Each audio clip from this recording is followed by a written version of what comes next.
Galera, o preço do ouro acabou de bater sua máxima histórica, ultrapassando os $2.500 por onça.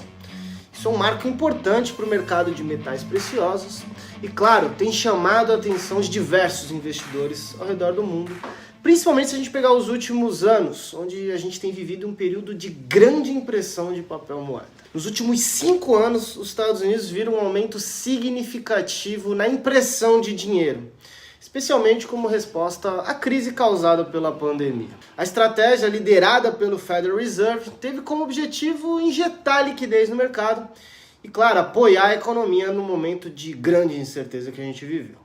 Entre 2020 e 2021, mais de 3 trilhões de dólares foram adicionados no sistema financeiro, resultando num aumento expressivo na oferta de dinheiro. Pra você ter uma ideia, cerca de 80% de todos os dólares que a gente tem em circulação hoje foram criados num período recente. Esse aumento na base monetária foi parte de uma série de ações chamadas de quantitative easing, ou flexibilização quantitativa. Basicamente, o Fed comprou grandes quantidades de títulos de tesouro e outros ativos para poder aumentar a liquidez dos bancos e incentivar empréstimos de dinheiro a empresas e consumidores. E essas medidas foram fundamentais para ajudar a economia a superar os desafios da pandemia.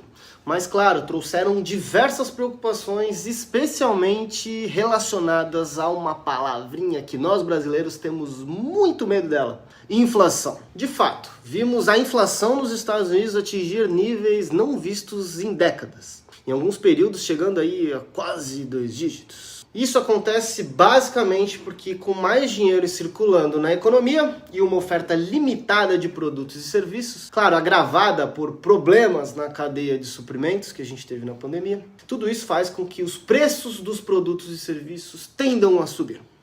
Esse cenário levou o Federal Reserve a adotar uma postura mais cautelosa recentemente, começando a reduzir a quantidade de ativos comprados e aumentando a taxa de juros para conter essa bendita inflação. Bom, o que vai acontecer a partir disso e o que tem acontecido, na verdade? Quando as coisas ficam mais incertas, muita gente corre para o ouro, que é um ativo relativamente seguro, principalmente por sua escassez e usabilidade. Bom, diante de cenários mais promissores de cuidado com a inflação, a gente tem o Banco Central nos Estados Unidos podendo cortar as taxas de juros em breve. E quando isso acontece, o ouro acaba se tornando uma opção também atraente para alguns investidores. Ou seja, a gente está falando que em períodos de crise o ouro é utilizado e em períodos de bonança também ele pode ser utilizado. Mas claro que a gente não pode esquecer de um ponto bem importante: as tensões geopolíticas pelo mundo que a gente tem vivido recentemente também ajudam a aumentar a procura por segurança que o ouro pode trazer. E foi exatamente o que fez a Rússia,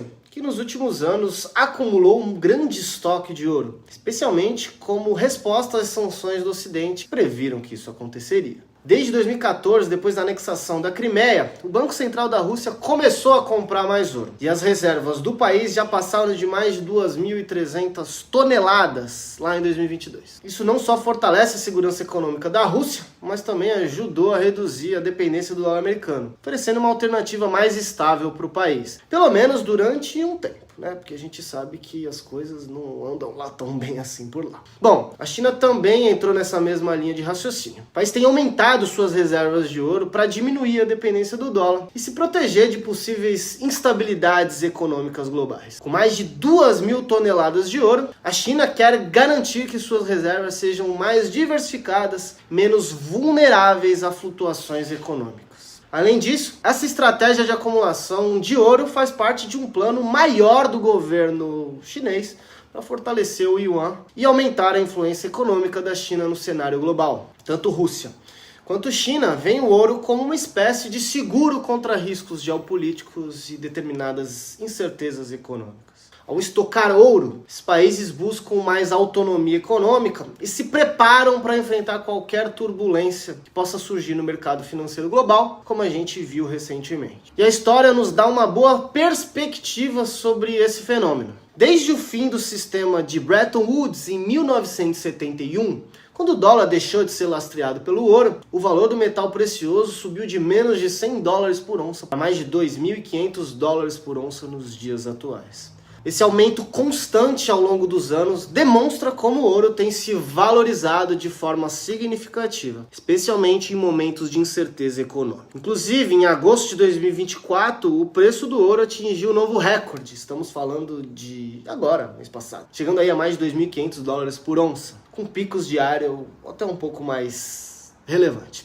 Isso superou os recordes anteriormente estabelecidos lá em 2011. Quando o valor ajustado pela inflação chegou a um pouco mais de $2.500. Trazendo agora um pouco mais de história, nem todo mundo sabe, mas o padrão ouro ele foi adotado pela Inglaterra em 1821, lá atrás. O lastro em ouro, utilizado como valor de referência para moedas nacionais, substituiu a prata como principal metal monetário. Após essa mudança, cerca de 40% do ouro mundial existente na época passou a ser reservado pelos bancos centrais das nações mais ricas como garantia do valor do seu dinheiro. Isso significava que bancos centrais não podiam emitir dinheiro livremente, pois eram obrigados a trocar o papel moeda emitido por uma quantia fixa em ouro em seus cofres. Como a quantidade total de ouro no mundo aumentou lentamente, o preço dos bens e serviços permaneceram estáveis por um longo período. O padrão ouro só era suspenso em momentos de crise,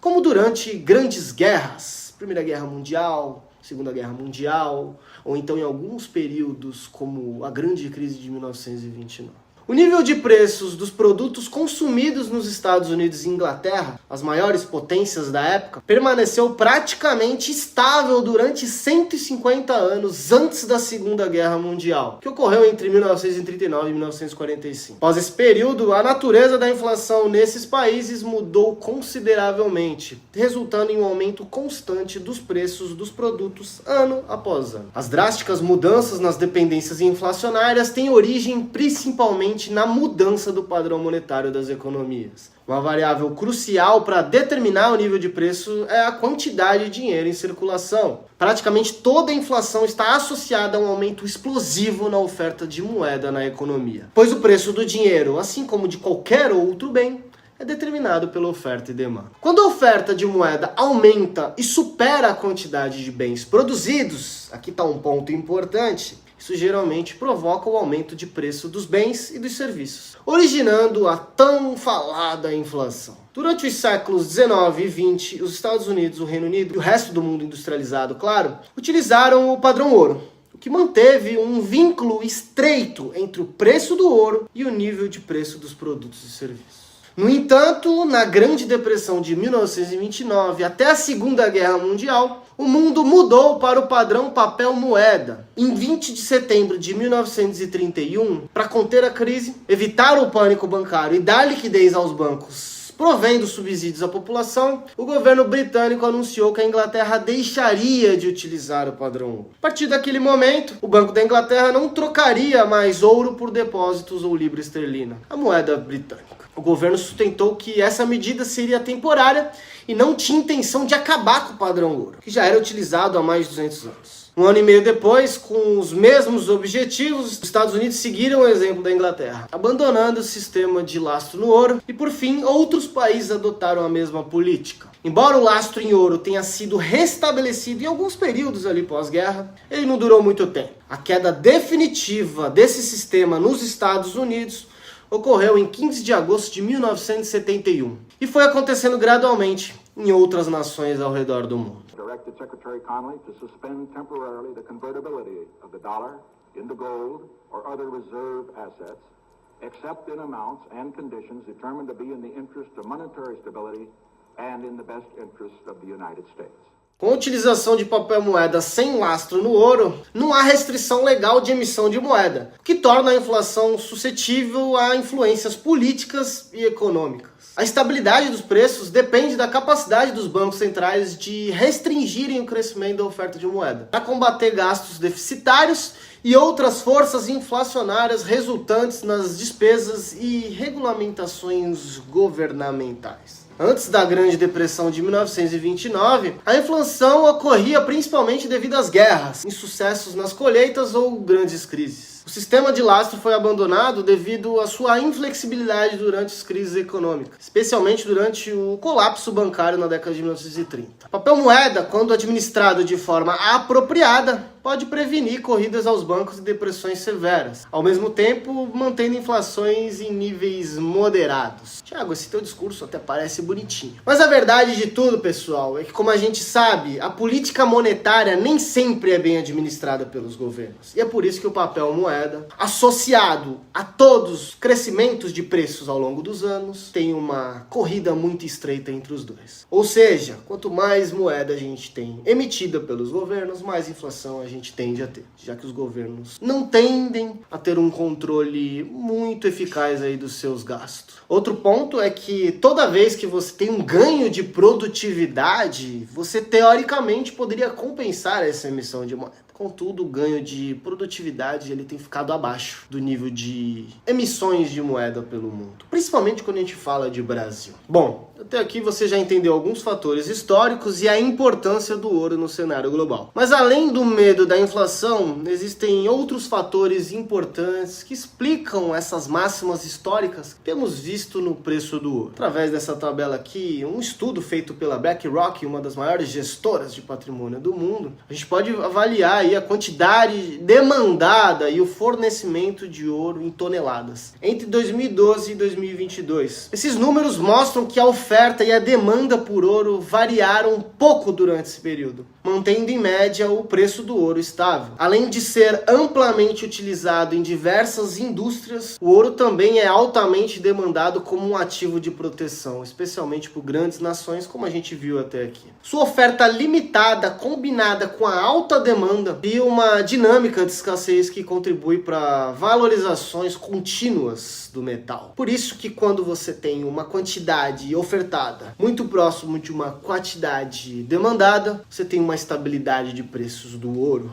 Por isso que esse gráfico ele mostra algo bem importante para nós. Bom, por isso essa escassez, que é longe de ser um problema, ela mostra um fator positivo para o ouro, pois reforça sua capacidade de preservação de valor em meio à volatilidade dos mercados financeiros. Historicamente, há uma relação clara entre momentos de pré-crise e a alta do ouro, já que ele é considerado um ativo de refúgio em tempos de incerteza econômica. Quando os investidores sentem que uma crise pode estar se aproximando, eles tendem a buscar segurança, e o ouro pode propiciar isso, o que eleva o seu preço. Isso ficou evidente durante a crise financeira de 2008, quando o preço do ouro quase que triplicou, e no início da pandemia do coronavírus que a gente teve em 2020, quando ele atingiu alguns recordes históricos. Outra das principais influências sobre o preço do ouro é a taxa de juros real de longo prazo dos países, principalmente dos Estados Unidos. Aqui a referência que a gente tem é o rendimento justamente do Tesouro Americano de 10 anos. E a gente tem aí como referência os famosos TIPS. Aqui nós temos uma relação bem interessante. Quanto a taxa de juros real cai, o preço do ouro ele tende a subir. Isso acontece porque o custo de oportunidade de manter ouro, que não rende juros, acaba diminuindo. Então os investidores ficam mais propensos a buscar segurança no metal precioso. No entanto, pessoal, é importante te lembrar que essa correlação entre a taxa de juros real e o preço do ouro nem sempre é uma regra infalível. Ela pode variar bastante dependendo do contexto econômico. Existem momentos em que outros fatores, como políticas monetárias, oferta e demanda de ouro, ou mesmo grandes mudanças geopolíticas, têm um impacto maior no preço do metal. E principalmente aqui o cenário geopolítico tem um peso muito grande, já que a incerteza econômica global e as tensões políticas são fatores que aumentam a demanda por ativos de refúgio como o ouro é.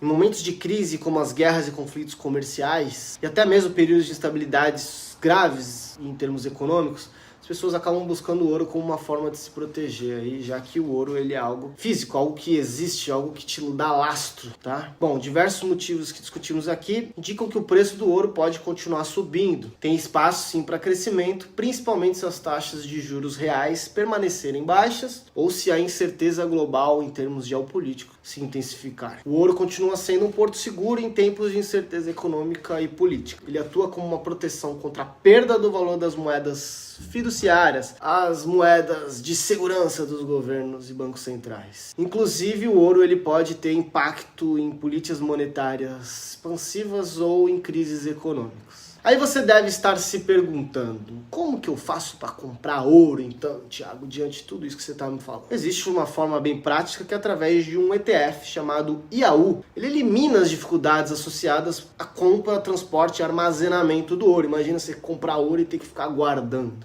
Não é muito seguro, né? Guardando e, claro, transportando. Inclusive, as barras de ouro que o fundo, o ETF, investe, elas são mantidas em cofres ao redor do mundo para segurança. E os investidores podem acessar a lista de inventário do fundo diretamente no site dos emissores. Mas é importante, pessoal, deixar claro que no curto prazo o ouro ele tende a ter uma volatilidade sim, tá? E pode variar, inclusive, com o câmbio, já que o preço do ouro ele é cotado em dólar. É também legal deixar claro que se você busca uma valorização de patrimônio mais expressiva no longo prazo, talvez o ouro não seja o melhor caminho. Nesse caso, eu acredito que o melhor caminho seja investir em empresas que têm um poder de escala absurdo e tem o potencial de gerar bastante valor ao longo dos anos. Ou seja, se você tem um longo período pela frente e busca a valorização de patrimônio, o ouro ele talvez funcione mais como uma proteção. As empresas, elas têm ganho de escala e elas podem se valorizar aí 10,